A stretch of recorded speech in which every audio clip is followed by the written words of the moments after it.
hermanos?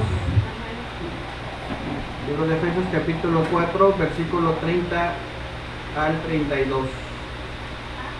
Dice de la siguiente manera: sí, y no contristéis al Espíritu Santo de Dios, por el cual fuisteis sellados para el día de la redención. Dice el 31: quítese de vosotros toda amargura, enojo, ira, gritería y maldicencia y toda malicia. Antes sed benignos unos con otros, misericordiosos, perdonadnos unos a otros, como Dios también os perdonó a vosotros. ¿Qué dice? En Cristo. Nos vamos, hermanos, nos vamos a brincar en el capítulo 5. Nos vamos a ir, hermanos, en el verso 1 y verso 2. Dice: sed pues imitadores de Dios como hijos amados, y andad en amor como también Cristo nos amó y se entregó a sí mismo por nosotros. Dice: ofreciendo ofrenda y sacrificio a Dios en olor fragante. Y nos vamos al 10. Dice, comprobando lo que es agradable al Señor. 11: y no participéis en obras infructuosas de las tinieblas, sino más bien es a reprenderlas, porque vergonzoso es aún hablar de lo que ellos hacen en secreto. Mas todas las cosas, cuando son puestas en evidencia por la luz, son hechas manifiestas, porque la luz es lo que manifiesta todo. Dice el 14: por lo cual dice: despiértate tú que duermes, y levántate de los muertos, y te alumbrará Cristo. Mirad pues con diligencia cómo andéis, no como necios, sino como sabios, aprovechando bien el tiempo, porque los días son ¿qué? Son malos.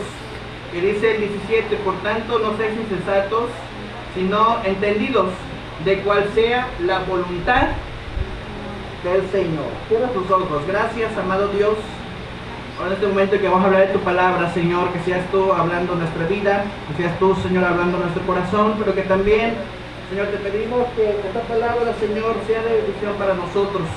Háblanos, Señor, en esta tarde. Queremos que hables a nuestra vida, habla a nuestro corazón, Señor. Queremos que tu presencia, Señor, sea el que confirme, Señor, tu palabra, que sea tu presencia, Señor, que confirme tu palabra, que sea tu presencia, Señor, que toque nuestro corazón para poder recibir este mensaje, en el nombre de Jesús. Gracias, Señor. Amén. Pueden sentarse, hermanos. Quiero hablar un tema importante acerca de amargura espiritual. Para mí es un buen tema que le quiero enseñar, cosa que el pastor hace semanas atrás le estaba enseñando de unos temas de Apocalipsis, y creo que hoy vamos a hablar de un tema muy importante, que es la palabra amargura espiritual. ¿Alguna vez usted ha dejado de hacer cosas que usted hacía antes? Esa es la pregunta que yo le quiero mencionar. ¿Qué cosas usted ha dejado? Cosas que usted hacía antes, pero que ahora ya no las hace. Y no me refiero a su cuestión laboral o cuestión de casa, sino me refiero a la cuestión espiritual. ¿Qué cosas usted ha dejado de hacer que antes usted hacía, pero ya no las hace? Quiero que usted ponga mucha atención a lo que lo quiero enseñar, porque hablar de amargura, la palabra amargura es un sinónimo, hermanos, o es una acción de estar tranquilo, estar apaciguado, estar normal, ser una persona que ni va ni viene, ni sí o no, o que no tiene una determinación. Eso es amargura. Una persona que no tiene determinación y que no quiere crecer. Es una palabra amargura. Así se lo pongo así más fácil y sencillo. Porque estamos en un tiempo, hermanos, donde ya deberíamos estar activos, ¿me entiende? No deberíamos estar durmiendo, deberíamos estar activos.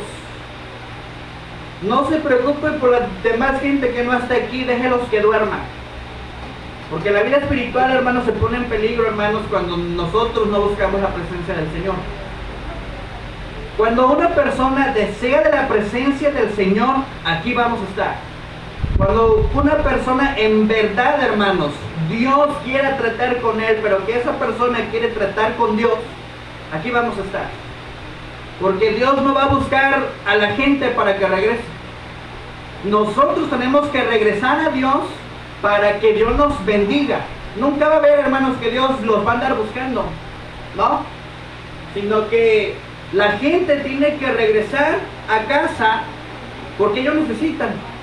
Yo creo que Dios sabe nuestros propósitos de cada uno de nosotros, pero estar en la etapa de la amargura espiritual es una etapa muy peligrosa, hermanos, que le quiero yo enseñar, porque yo no quiero que usted caiga en esta etapa que quizá usted llegue a pasar. Amargura trae tristeza, trae desánimo, trae pruebas o procesos complicados que buscan ponernos en situaciones muy defraudadoras. Y como le mencionaba hace un momento, ¿qué cosas usted ha dejado de hacer pero que usted sí hacía antes? Y yo creo que nosotros nos conocemos perfectamente, yo creo que nosotros sabemos quiénes somos, pero ahora Dios nos dice que debemos de practicar las cosas que hacíamos antes. Recuerda el libro de Apocalipsis que dice cuando reprende a la iglesia y le dijo: por cuando tú no eras ni frío ni caliente, y por todo eso te voy a vomitar ¿qué? De mi boca.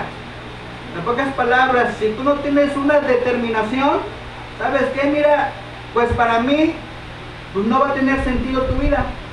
Dice aquí en el versículo 14, capítulo 2 de Apocalipsis, versículo 14: porque tengo unas pocas cosas contra ti.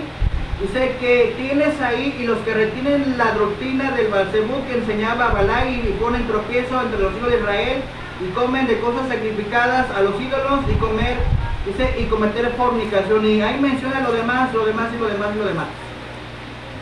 Pero lo que habla aquí es que me voy a enfatizar en la palabra pocas cosas contra ti. ¿Y por qué pocas cosas? Como le mencionaba, yo creo que nosotros debemos de examinar nuestra vida espiritual, hermanos, y entender que necesitamos de la presencia de Dios con la urgencia, pero urgencia más urgente que debemos de tener en nuestro corazón, porque no puede ser posible, hermanos, que estemos tranquilos, apaciguados, normal. Dijera una hermana que hace una semana le llamé la atención a una hermana y le dije, pues ¿qué está pasando con usted? No, pues estoy tranquila, estoy apaciguada, todo bien, todo normal. ¿Y sabe que esa es la etapa de ahora de la nueva cristiandad? El conformismo de que yo estoy bien, todo está tranquilo, Dios me bendice, Dios me habla y se acabó. Y Dios no quiere eso, hermanos. Dios quiere que tomemos una determinación en caminar y seguir adelante. No nos podemos quedar, hermanos, en la situación crítica. Debemos de caminar para buscar la presencia de Dios, pero que también, hermanos, entendamos qué propósitos tiene Dios en nosotros. Y como le mencionaba, ¿qué cosas ha dejado de hacer? ¿Recuerda usted esa etapa donde estaba emocionada o emocionado, verdad? Donde llegábamos a la iglesia no muy contentos. Dios te bendiga, hermana, Dios te bendiga, hermano, ¿cómo estás? Esa esencia que teníamos de la alegría del corazón, esa esencia, hermanos, que teníamos acerca de del cuidado personal que teníamos. Pero ¿qué fue lo que pasó? ¿Será que cambiamos o será que dejamos de practicar las cosas que hacíamos antes? Dice la Biblia que las palabras no cambian, Dios no cambia, el hombre cambia. Pero lo que Dios quiere es que si vas a cambiar, cambia para bien, no cambies para mal. Porque si cambias para mal, mira, vas a tener consecuencias. Si cambias para bien, vas a tener bendiciones. Pero tienes que pensar bien las cosas que tú vas a hacer. Porque desde el momento que nosotros estamos permitiendo de que el enemigo, hermano, entre a nuestro corazón, nos dé esa paz, esa tristeza, esa confianza, todo estar en la etapa del relax, dijeron por ahí, ¿no? Esa etapa de conformismo, preocupémonos, porque quiere decir entonces que el enemigo está atacando a nuestra vida, pero no nos estamos dando cuenta. La iglesia de hoy, hermanos, tiene que entender esto, de que tenemos una necesidad, y la necesidad es cumplir la gran comisión. es de predicar el evangelio, es de hablarles a la gente, pero también entender que así como hablamos a la gente, necesitamos que Dios nos hable a nosotros. Por eso quiero que entendamos esto, que necesitamos, hermanos, que Dios entre a nuestra vida con nosotros. Dice Efesios capítulo 30, dice aquí de la siguiente manera, ya perdí la cita, aquí la tengo otra vez. Dice, y no contristéis, dice, al Espíritu Santo de Dios, por el cual fuiste sellados para el día de la redención. La amargura trae tristeza de espíritu, la amargura trae desánimo de espíritu, pero la amargura trae problemas en el espíritu. ¿Y qué problemas trae en el espíritu? Porque estamos pagando, hermanos, nuestras propias consecuencias de nuestros malos actos. Por eso quiero que ahora pues, usted aprenda bien que si nos metemos con Dios, nos vamos a evitar de tantas cosas. Que si nos metemos con Dios, nos vamos a evitar tantos desánimos. Debemos de agarrar la firmeza del poder de Dios y decir, Señor, estoy en la tormenta, estoy en la angustia, pero yo me levanto hoy y voy a caminar para luchar y vencer ese gigante que se me quiere poner encima. ¿Por qué no tomamos esa determinación de vencer, de derrumbar todo lo malo que el enemigo quiere sembrar en nuestra vida? Esa es la determinación que Dios quiere que nosotros tomamos. Menos desánimo y más ánimo espiritual. Porque nosotros, hermanos, debemos de estar en el ánimo espiritual, fortalecidos con Dios.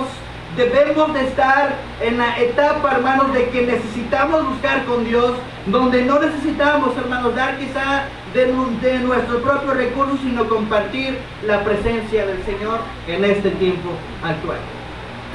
¿Qué es lo que la gente quiere hoy en día? Todos nosotros quisiéramos apoyos, ¿verdad? Que los apoyen, que esto, el otro, que aquello. Pero ¿por qué no apoyar algo bueno acerca de apoyar qué es lo que hace Dios en la vida de la gente? Cuando está Dios en nuestro corazón va a haber bendición. Cuando está Dios en nuestra vida, nos va a poner la fe para que nosotros avancemos y no retrocedemos. Y dice aquí el versículo 30, y no contristéis al Espíritu. Todos nosotros tenemos un motor que nos motiva. Tenemos algo que nos llama, algo que nos fortalece, y eso se llama Espíritu Santo. Hermanos, no debemos de contristar al Espíritu Santo con nuestro desánimo, con nuestra quizá pesadez, con nuestros problemas, con nuestras angustias. No debemos de poner en riesgo al Espíritu Santo, porque nosotros lo tenemos es para fortalecer. El Espíritu Santo está para fortalecer. El Espíritu Santo está para animarnos, pero el Espíritu Santo está para inquietar nuestra vida y que nosotros caminemos a lo que el Señor quiere hacer en nosotros. Amén. Dice el versículo 31, quítese de vosotros toda amargura, enojo, gritería, dice maledicencia y toda malicia. Antes sed benignos unos con otros, misericordiosos, perdonados unos a otros, como Dios también nos perdonó a vosotros en Cristo. ¿Y qué tenemos que hacer? Perdonarnos. Pero no te está diciendo que perdones a tu hermano, no te está diciendo que perdones a las personas que has hecho mal, no. Y la pregunta que yo le quiero hacer, ¿se han perdonado ustedes en su propia persona? ¿Se han perdonado a ustedes mismos? Como cuando estamos enfermos, no decimos, mírate cómo estás, toda acabada, todo así, mal. En vez que nos animemos nosotros, nos estamos ¿qué? Desanimando nosotros mismos. Porque nos decimos, no, pues mírate cómo estás, ya los años pasan, sí, los años pasan, pero oye, ¿qué te estás diciendo entonces tú a tu propia persona? Porque nos debemos de perdonar a nosotros mismos. Entender que todo tiene su tiempo, que todos tenemos etapas, pero nosotros debemos de perdonarnos porque somos el templo ¿de quién? Del Espíritu Santo. Entonces, si somos el templo del Espíritu Santo, ¿qué debemos de hacer? Cuidarnos. Repite conmigo, debo de cuidarme porque soy yo el templo del Espíritu Santo. Soy creación de Dios. Y soy también, hermanos, hijo del Señor. Hermanos, debemos de perdonarnos a nosotros mismos. Mira, no mires tu físico, hermano. No mires, hermano, tus años que pasen. Mira que tus años le sirvan al Señor. Eso sí nos debe de preocupar. Que nuestros años le sirvan al Señor. No te preocupes por lo físico, por el cansancio, por la enfermedad, sino preocupémonos que en nuestro último año de vida le sigamos sirviendo al Señor. Amén. Que en nuestros últimos años nosotros podamos decir: Señor, mira, gracias te doy, Padre, porque hasta este tiempo tú me has permitido servirte para la gloria y honra tuya. Eso es lo que nosotros nos debemos de preocupar, en servir al Señor. Mira, perdónate a ti mismo. Quizá tú misma te has ofendido, quizá tú mismo te has, hermano, que se ha hecho mal. Pero mira, perdónate a ti mismo.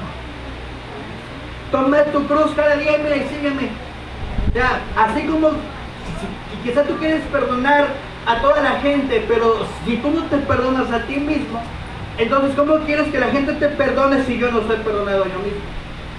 Es mucha la diferencia entender que debemos de aprender a que el perdonarse, hermanos, es a nosotros mismos. Antes de pedir perdón a nuestros hermanos, debemos de pedirnos perdón a nosotros. Porque nosotros nos hemos hecho daño. Porque quizás nosotros no nos hemos dado cuenta el gran daño que nos hemos hecho. El gran daño, hermano, que quizá no nos hemos dado cuenta que nosotros estamos desanimados. ¿Sabe que nuestros reflejos lo demuestran? Nuestro rostro lo refleja. Una persona que está desanimada lo refleja. Una persona que está triste lo refleja, porque eso es lo que hay dentro del corazón. Sé que lo que dice la abundancia del corazón, que dice habla la boca, ¿verdad? Pero la abundancia del corazón lo reflejamos en nuestro propio rostro. Pidámonos perdón, porque Dios sabe de qué manera, hermanos, quiere que nosotros aprendamos. Verso, hermano, 14 al versículo 16 del capítulo 5, perdón. Quiero comenzar con el versículo 1 y 2. Dice: sé pues imitadores de Dios como hijos amados, y andar en amor como también Cristo nos amó y nos entregó a sí mismo por nosotros, ofrenda y sacrificio a Dios en olor fragante. Debemos de ser, hermanos, un olor fragante al Señor, una ofrenda fragante a Dios, una ofrenda que Dios se agrade de nosotros, que alcancemos bendición, hermanos, para que Dios nos bendiga. Malaquías dice acerca de los diezmos: traigan los diezmos al alfolí para que haga alimento en casa. Sí, que tú puedes traer alimento a casa, pero tú no te has puesto como ofrenda a Dios. ¿Qué es lo que a Dios no le interesa? Que nosotros nos despojemos de corazón. Porque cuando Dios acepta nuestra ofrenda de corazón, Él ministra en nuestra vida, pero también, hermanos, habla a nuestro ser. Dijera David: aunque yo me escondiere, tú me vas a encontrar hasta el último rincón de la tierra. Porque una persona que es ofrenda agradable a Dios, mira, Dios siempre va a estar insistiendo, insistiendo, insistiendo para que nosotros aceptemos la voluntad del Señor. Dice el versículo 11. No, dice 10, dice: comprobando lo que es agradable al Señor. ¿Qué es lo que es agradable al Señor? Aquí lo menciona en el versículo 9, perdón. Porque el fruto del Espíritu es toda bondad, justicia y verdad. Comienzo con tres aspectos. Número 1, bondad, justicia y verdad. Lo que Dios quiere de ti es que seas bondadoso, seas justo, que seas una persona de verdad. La bondad lo recibimos mediante la búsqueda del Espíritu Santo. La justicia lo encontramos mediante cuando nosotros nos perdonamos a nosotros mismos y alcanzamos bendición. Y la verdad lo hablaremos cuando Dios habite en nuestro corazón. Porque no vamos a hablar mentiras allá afuera, hermanos. Vamos a hablar la verdad de lo que es la palabra del Señor. Vamos a hablar la palabra de Dios. No vamos a hablar palabra de nosotros, sino la palabra de verdad. Y para que la verdad sea escuchada en los hombres, tiene que ser escuchada ¿en dónde? En nuestro corazón. Amén. Dice el 11, y no participéis en las obras infructuosas de las tinieblas, sino más bien repréndelas. Todo desánimo que quiera entrar a tu vida, ¿qué tienes que hacer? Reprenderla. Toda tristeza que quiere entrar en tu vida, ¿qué tienes que hacer? Reprenderla. Nosotros vivimos en luz y no somos hijos de tinieblas. Dice el 11, y no participéis en las obras infructuosas. La tristeza es una obra infructuosa. El desánimo es una obra infructuosa. La corrupción es una obra infructuosa. Todo lo malo, no lo practiques. Dice, sino bien, repréndelos. Cada vez que el enemigo, hermano, se te quiera poner encima, ¿qué tienes que hacer? Reprenderlo. Repréndelo, porque aquí lo menciona en el versículo 12. Porque vergonzoso es aún hablar de lo que ellos hacen en secreto, mas todas las cosas, cuando son puestas en evidencia por la luz, son hechas manifiestas, porque la luz es lo que manifiesta todo. Si nosotros somos luz, ¿qué vamos a manifestar? Todo. Si nosotros estamos en tinieblas, ¿qué vamos a manifestar? Pues lo contrario, hermanos. Si nosotros estamos en luz, debemos de manifestar todo. ¿Qué vamos a manifestar? Por los frutos del Espíritu, que es amor, gozo, paz, paciencia, benignidad, templanza, fe, mansedumbre y todos los frutos que menciona ahí en la Escritura. Eso es lo que nosotros debemos de demostrar, porque andamos en ¿qué? En luz. Y los que andan en luz manifiestan todo lo que hay dentro del corazón, porque dice el 14, por lo cual dice, despiértate tú que duermes, y levántate de los muertos y te alumbrará Cristo. Dice, mirad pues con diligencia cómo andéis. Dice, no como necios, sino como sabios. Una persona, hermanos, que tiene amargura de espíritu es necio. ¿Lo escucha bien? Una persona que anda en amargura de espíritu, ¿qué es? Necio. Y una persona que anda bajo el espíritu es sabio. Porque dice el 15, mira pues con diligencia cómo andas. Dice, no como necios, sino como sabios, aprovechando bien el tiempo, porque los días son malos. Entonces, si somos personas en luz, ¿estamos aprovechando el tiempo para buscar el rostro del Señor, hermanos? ¿Amén o no amén? ¿Lo estamos aprovechando? ¿Lo está aprovechando usted? ¿Está buscando a Dios, aunque sea ahí en su casa, orando a Dios? ¿Lo está haciendo? Porque eso es lo que nosotros tenemos que practicar entonces, hermanos. Hacer las cosas de la luz, las cosas que Dios quiere. Dice, mírate cómo andas, o sea, reflexiónate cómo andas, pero en medio de esa reflexión espero yo que andes en luz. Porque dice aquí 17, por tanto no seáis insensatos, sino entendidos de cuál sea la voluntad del Señor. Ay, que Señor, mira, es que me fue mal, no esperaba esto, no esperaba aquello, sí, pero no era la voluntad de Dios. Entonces, que tú estuvieras ahí. Porque una persona que anda en luz es prudente a la voluntad del Señor. Y una persona que no anda en luz, que va a tener problemas. Repite conmigo, es bueno andar en luz. Es bueno andar en luz. ¿Por qué es bueno andar en luz? Porque puedo saber que estoy en la voluntad del Señor. Y cuando no estamos en la voluntad del Señor, nos vamos a quejar. Señor, mira, ¿por qué esto? ¿Por qué aquello? Así como la esposa de Job. No, mira, maldice tu Dios, hombre, que si tú quieres mejor, ya no batalles. Lo que Dios quiere de nosotros es que aprovechemos bien el tiempo. Aprovecha bien el tiempo para que tú busques de la presencia del Señor. Así es que para dejar toda amargura, ¿qué tenemos que hacer? Buscar a Dios, hermanos. Para salir de la amargura espiritual, ¿qué debemos de hacer? Andar en luz, pero andar con inteligencia. Así es que estas son las tres cosas importantes que le quise enseñar ahora, hoy en esta tarde. Porque debemos de aprender, hermanos, a andar en luz. Ya es tiempo, hermanos, de que busquemos a Dios otra vez. Hay que reflexionarnos a que las cosas que antes hacíamos, y si Dios nos bendecía, era porque éramos de ofrenda agradable a Dios. Pero mirémonos a dónde estamos ahora, hoy en día. Quizás estamos encerrados en una sola cosa y queremos salir, buscar, pero no tenemos algo que nos beneficie.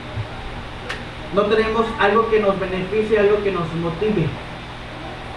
Porque cuando antes buscábamos a Dios nos motivábamos a realizar todo lo que queríamos hacer. Y si nos decían vamos acá, íbamos acá. Que si nos decían vamos acá, pues vamos para acá. Había algo que nos motivaba, porque andábamos en luz. Pero ahora si usted está en tinieblas, ¿qué tiene que hacer? Volver otra vez a la luz. Ponemos sobre nuestros pies, hermanos, he terminado. Vamos a orar, hermanos, en esta tarde, dando gracias al Señor, hermanos, por la oportunidad que Dios nos da en poder estar aquí. Y ahora lleves esto guardado en mi corazón. Ande en luz, hermanos. No quiero que ande en tinieblas, quiero que ande en luz. Porque si andamos en luz, vamos a trabajar todos juntos. Y si andamos en tinieblas, no vamos a trabajar todos juntos. Dijera, ¿verdad? Ahorita los candidatos de la presidencia, ¿no? Unidos vamos a trabajar juntos, ¿no? Unidos vamos a trabajar o vamos a progresar, que México crezca así, pero unidos